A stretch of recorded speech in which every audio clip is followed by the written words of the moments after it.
Hello, we're in the garden today. Now I am sitting right next to this Swiss chard plant. Swiss chard is also called silver beet in other places. It is the same family as spinach and beets. So you can only imagine how it tastes like. Now yesterday, one of the neighbors passed by and she asked, "That's Swiss chard, right? Like, what do you cook with it?" And that gave me an idea. I would like to use the leaves to make something today. And we are going to make baked penne mushroom casserole with Swiss chard leaves.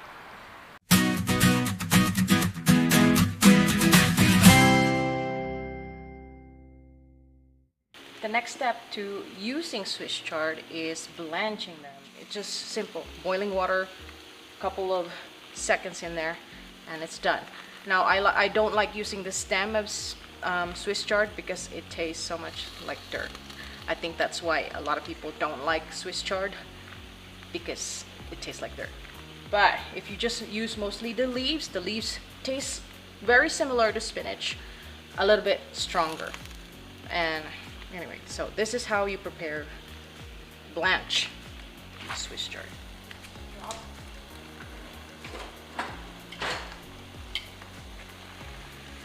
Press it down, and you can see how the leaves turn darker green. It'll change color, and that's it. That's done. I'm working in batches, so the bottom ones doesn't overcook. So now we move on to the ingredients. I'm gonna be using a pack of penne. This one, it's about a pound of penne. This is just gonna be cooked according to package directions. And then I'm also gonna be using both butter and oil. I have light olive oil and about a tablespoon of butter.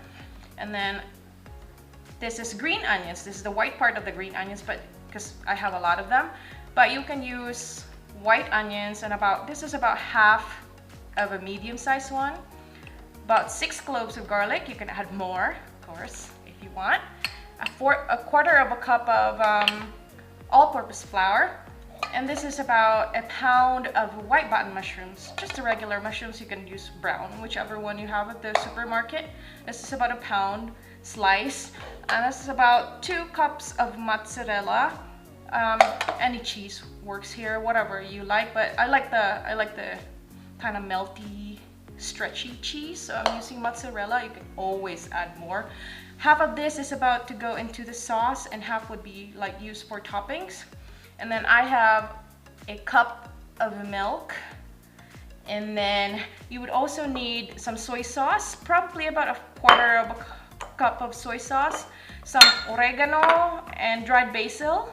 If you don't have separate oregano and dried basil, you can always just use some Italian seasoning. And then I'm also gonna add a little bit of better than bouillon, or you can use broth, veggie broth or chicken broth in the sauce if you want. Now I'm also gonna show you, we blanched the Swiss chard, and I wanna show you how to cut it.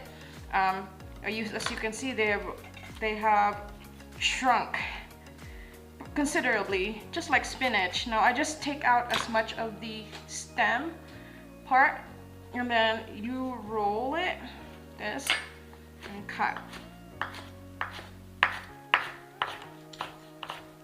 The smaller they are,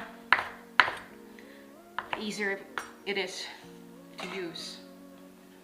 And just do it until you have about 2 cups of the blanched Swiss chard. You can also use spinach. Oh, just a quick note though, chard, spinach, and beet, the greens of beets, which you can also eat, are all from the same family, and they are really nutritious, but they are also high in oxalates. So if you are prone to developing kidney stones, especially oxalate stones, this is one thing that you should avoid or eat in moderation.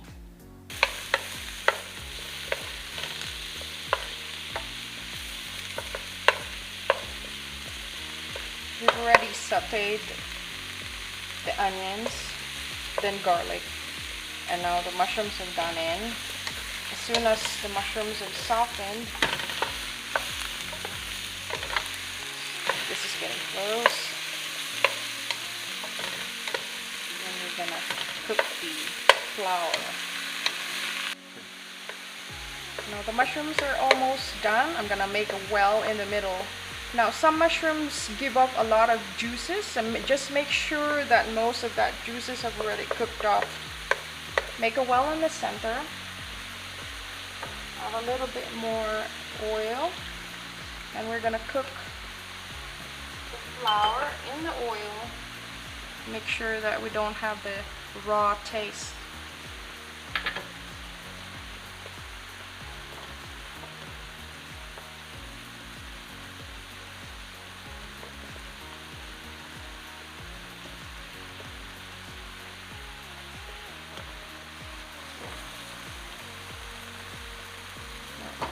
You can see that the flour is already cooked. It's like turning a little bit golden. Now it's time to add milk. I'm gonna keep on stirring this so it doesn't clump up.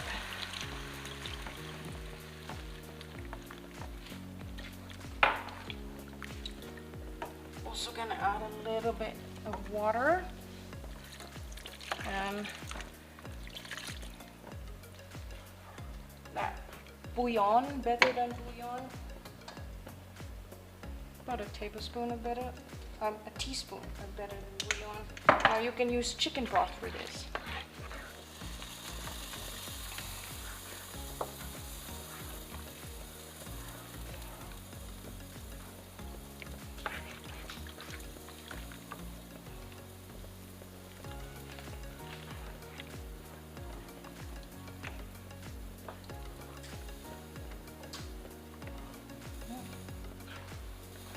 You can see that the sauce is starting to thicken. I'm also going to add my dried basil.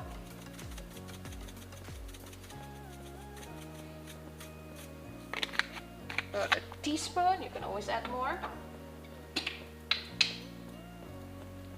And some of my homegrown oregano. By the way, the garlic and the onions, the green onions that I used were also from the garden. This oregano was also from the garden that I dried. Now herbs are really handy to have in the garden because for one thing, they're expensive to buy and you only need a little bit of it every time you cook anyway.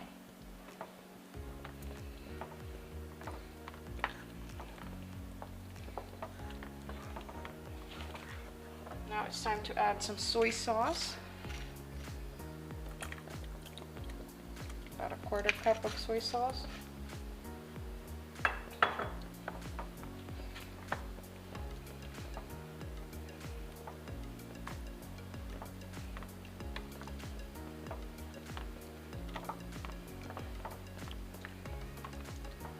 And give it a taste. Good. Now we're gonna add our Swiss chard or spinach, whichever you're using. I'm adding a lot. Now you only need to add about 2 cups of the greens, but we like our greens out here.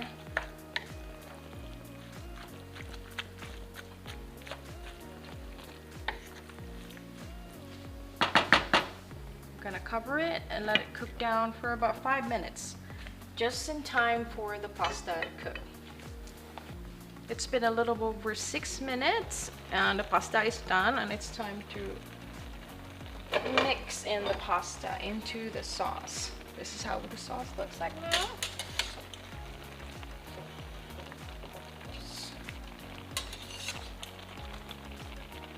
I'm just using a spider ladle and just putting the pasta directly into the greens. The last thing to add to this is about half of the mozzarella. The rest I'm gonna save as toppings for baking.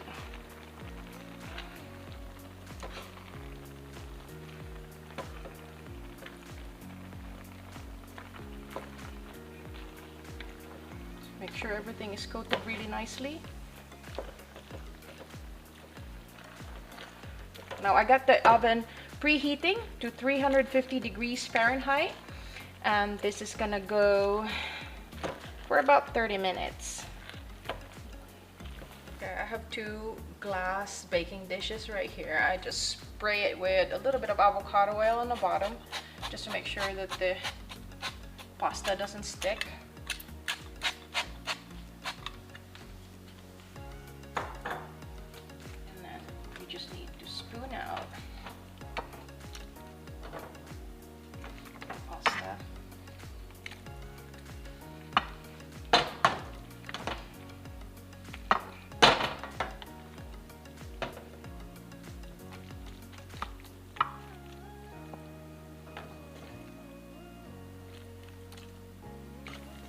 Alright, that should be good.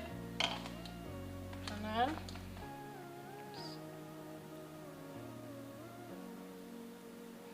top with more cheese.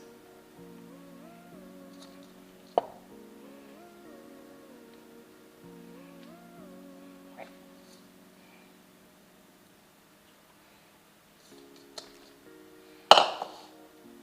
And now this goes into the preheated oven for around 30 minutes until the cheese is melted and golden.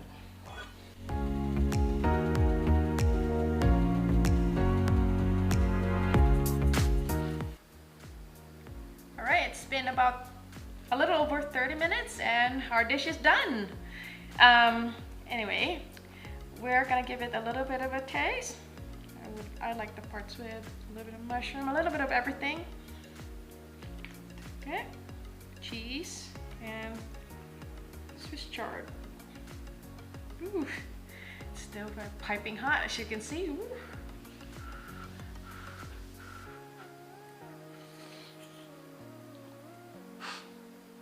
Mm. Mm.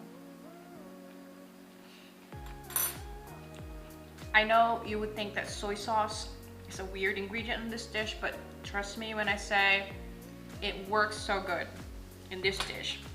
I'm gonna give a little bit of a bite to my official taste tester. Here you go, Mr. Cameraman. Don't burn yourself. Okay.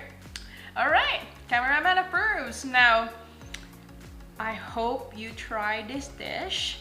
Thank you for hanging out with me today. I really appreciate you, and see you on the next one.